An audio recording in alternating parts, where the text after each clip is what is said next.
Hola amigos de Cinema Critic, yo soy Emilio Consueter y hoy voy a estar hablando La leyenda del Caballero Verde, The Green Knight, película del 2021 de David Lowery, aquí en el Rincón Cinéfilo. Acompáñenme.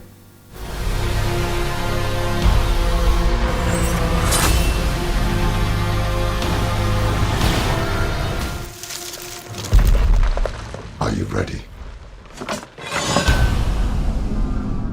Así es, apenas se estrenó en Prime Video aquí en México, The Green Knight, nueva película de David Lowery, director de, en 2017, Historia de Fantasmas, película que se estrena en Sundance y pues particularmente a quien le llama bastante la atención es el creador del festival, a Robert Redford, por lo que él le pide a Lowery dirigir lo que será su película de despedida, El Caballero y su Pistola, o The Old Man and the Gun, que en sí podría decirse que fue la despedida de Robert Redford, aunque como dato curioso, un mes después se estrena Avengers Endgame, que esa es la última vez que lo vemos actuar, ¿no? Me imagino que obviamente ahí primero grabó Avengers o lo que sea, ¿no? Pero David Lowery es un cineasta que se ha dado mucho a notar en el circuito independiente y por supuesto por la película que hace, por las películas que ha hecho con A24, incluyendo la de La leyenda del Caballero Verde. Y es aquí donde me gustaría detenerme un poco a mencionar cuál sería este lugar que tiene Lowery, junto con otra camada de cineastas independientes que han trabajado con la productora y distribuidora A24, nombre que posiblemente ya conozcas, ya te ha sonado. A24 ha reivindicado bastante lo que son las películas de género, particularmente el fantástico, el terror y la ciencia ficción. Es verdad que ahorita A24 maneja también drama, y particularmente ahorita está mucho en el drama independiente, y que particularmente si le preguntáramos a lo mejor a un espectador promedio ejemplos recientes de estos géneros que yo mencioné, a lo mejor nos diría pues cine producido por grandes casas, alguna franquicia como El Conjuro, obviamente las películas, en cuanto a películas fantásticas, remakes de Disney, películas de superhéroes de Marvel, etcétera, etcétera, ¿no? Pero obviamente está esta apuesta que es extrañamente diametralmente distinta, que es como cine más pausado, más crudo. Y para hacer una recapitulación rápida de A24 me gustaría compartirte un top que hicimos algunos miembros de Cineclub Ojo Lunar, que es un cineclub donde participo, y me gustaría compartirte rápidamente el mío, ¿no? En número 10 tendría a Ex Machina de Alex Garland. En 9 a Ghost Story, justamente de Lowery. 8 The Lighthouse, El Faro, de Robert Eggers. 7 El Sacrificio del Ciervo Sagrado, de Yorgos Lanthimos. 6 First Reform, o El Reverendo, de Paul Schrader. 5 Clímax, de Gaspar Noé. 4 La Bruja, de Witch, de Robert Eggers. 3 Hereditary, de Ari Aster. 2 Midsommar, de Ari Aster, notarás que posiblemente es mi cineasta favorito de esta marca. Y número 1 Under the Skin, de Jonathan Glazer. Y sí, me parece muy interesante porque creo que estos tres géneros que mencionaba ha sido bastante reivindicado por estas propuestas que son como más conceptuales. Particularmente si hablamos del cine de Ari Aster y de Robert Eggers, que creo que son los cineastas que se destacan de esta productora, ya estaríamos entrando a un cine con acabado bastante folclórico y con un acabado visual también bastante sombrío. Digamos que bajo esta línea que estoy diciendo, y no por nada me eché este prefacio y este top, estaríamos viendo que más o menos esta es la dirección a la que se está dirigiendo lo que podríamos considerar el cine de género, a lo mejor más autoral, más artístico. No quisiera aquí utilizar etiquetas. Sin embargo, a estas aproximaciones al género se le ha llegado a llamar terror superior, particularmente a películas como Hereditary y La Bruja. No soy fan de este tipo de etiquetas como la de cine de arte, me parece que son etiquetas pretenciosas y hasta de hecho erróneas, pero a veces usar las etiquetas o conceptos que ya están establecidos puede servirme a mí para de repente hacer una distinción, ¿no? Sin embargo, no creo para nada que si ves cierto tipo de películas te vuelva superior o más intelectual ni nada por el estilo, ¿no? Eso quería dejarlo en claro. Ya lo he dicho, creo que esta camada de cineastas en la que también entra David Lowery, pues sí han estado marcando una nueva dirección y una nueva consagración de lo que son estos géneros. Y bueno, bajo esta línea de películas que ya mencioné, es que se hace La leyenda del Caballero Verde, que es una adaptación del poema escrito por un autor anónimo o desconocido de Sir Gawain y el Caballero Verde, ¿no? Que trata sobre un caballero verde que es mitad humano y mitad árbol, que entra a la corte del rey Arturo y reta a los caballeros a ver quién le puede dar una estocada que le corte la cabeza, con la condición que un año después este mismo caballero va a tener que emprender una odisea y pasar por la misma estocada, o se hace también ser decapitado. Entonces es así como parte tanto este poema como en sí la película de Lowery. No, lo interesante es que esta premisa, y ahorita planteándola me va a servir muy bien para hablar sobre la constitución de la película, esta premisa que te acabo de decir, creo que estoy abarcando como casi toda la película, y en realidad es bastante lento cómo nos acercamos, cómo se explora esta odisea que emprende Sir Gawain, interpretado por Dev Patel. Y eso es algo que constituye bastante el cine de Lowery, ¿no? Es un cine lento. Lowery ha sido un cineasta versátil, él ha trabajado por encargo, ha trabajado de hecho para Disney con Peter y el Dragón.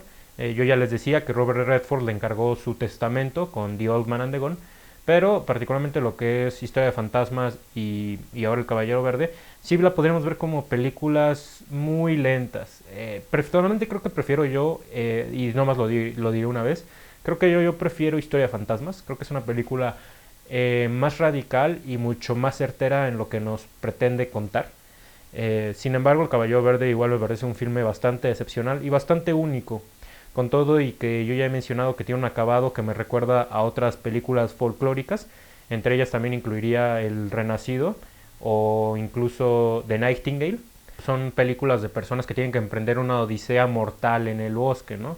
La odisea de Sir Gawain no es tan mortal, pero sin duda va a tener obstáculos en el camino, ¿no? Este Sir Gawain emprende una odisea que no va a ser nada heroica, y no nada heroica por en sí los obstáculos que hay en el camino, sino por las decisiones que este toma, ¿no?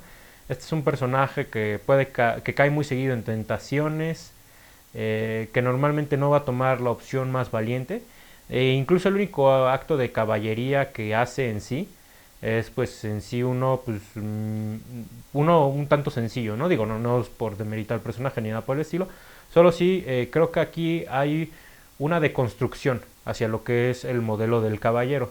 El caballero proviene por supuesto de un modelo narrativo que es la novela caballeresca o la historia caballeresca, de donde provienen historias como por supuesto Tristán e Isolda, el poema del mío Cid. Sin embargo, ya hace varios años se hizo una obra que era una deconstrucción completamente de este modelo de narrativas, que fue por supuesto El Quijote de la Mancha de Miguel de Cervantes. Podríamos decir casi que lo que fue el Quijote en la literatura lo está pretendiendo hacer Lowery con la leyenda del Caballero Verde, ¿no? Que es esta historia del caballero que no resulta ser tan heroico.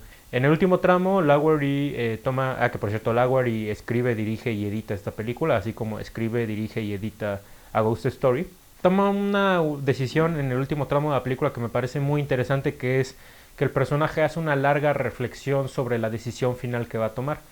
Y es aquí donde se hace un montaje que a mí me recordó un poco a Mommy, de Javier de Dolan, donde de repente un tramo de la película es en realidad un tramo imaginado. Digamos, podría ser un juego con las expectativas del espectador, pero también es un contraste muy marcado sobre los ritmos que maneja esta película, ¿no? Que lo mismo pasa con A Ghost Story. Hay fragmentos de la historia que son muy largos. Por ejemplo, tómese cuando el caballero verde entra por primera vez a la corte del rey Arturo. Es una escena larguísima, que de hecho creo que sería casi mi escena favorita de la película. Allí Lowery muestra una escena muy trazada con el movimiento de los actores, la declamación que estos tienen y por supuesto pues toda la apoteosis que hay alrededor, ¿no? Como un solo momento no tiene que ser solamente una transición. El cómo esta escena pudo haber sido nada más la encomendación de una misión se vuelve todo un ritual. ¿no? Es por eso que me gusta mucho esta escena y que de hecho aquí voy a hacer una semejanza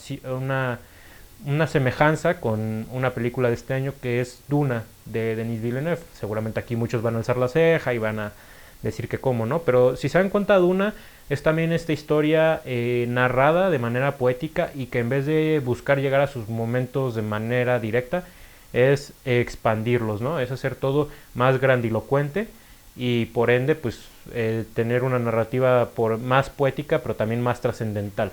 Distintas, obviamente. Dune es una película de mucho mayor presupuesto. Podríamos considerarla una película más aproximada al modelo convencional, aunque ve mi crítica de Dune.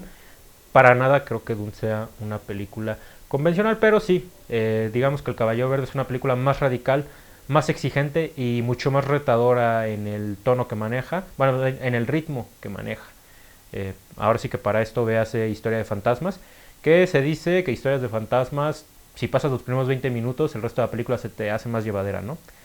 No creo que pase eso con El Caballero Verde. Creo que El Caballero Verde es deliberadamente mucho más pesada y mucho más difícil de ver. Pero sí tiene este contraste que yo decía, ¿no? De repente tiene escenas que pueden ser muy asentadas, que se toman mucho su tiempo para desarrollarse. Y de repente vamos a tener momentos como casi llegando al final, donde de repente se nos aceleran un fragmento del tiempo, ¿no? Que es aquí donde podríamos medio decir que David Lowery es un cineasta que medita mucho sobre el tiempo. Y aquí tenemos pues a un caballero que tiene que tomar una última decisión de dejarse decapitar o no. Y si no se deja decapitar, será este caballero que no habrá cumplido su misión, que habrá regresado a casa con deshonra y que construirá todo un reinado a raíz de la deshonra. Creo que esta película podría decirse que deja mucho el peso hacia la última elección del personaje. Eso apuesta hacia un significado de la película y creo que esta sí se vuelve una película bastante significativa, pues al menos dentro del modelo de caballería, pero que a la larga lo terminan ligando con lo que es, por ejemplo, el concepto de una monarquía, con el concepto de un gobierno, y es aquí donde ya podemos hacer un arco hacia pues los valores del humano moderno, ¿no? Que en sí es por eso que este tipo de historias de época en realidad yo creo que todavía pueden ser vigentes, pero los valores humanos son los que en realidad siguen siendo los mismos, pero cambiaron con los tiempos, ¿no? Mutaron, por así decirlo. Creo que esa es la reflexión última que me deja El Caballero Verde.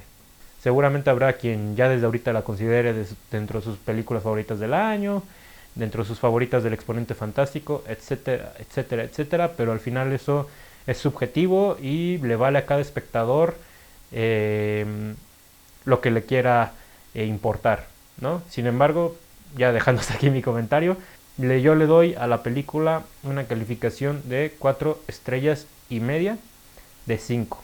Espero te haya resultado de algo útil mi crítica del Caballero Verde o que la hayas disfrutado en su defecto. Sobre todo, quiero desearte buena vida.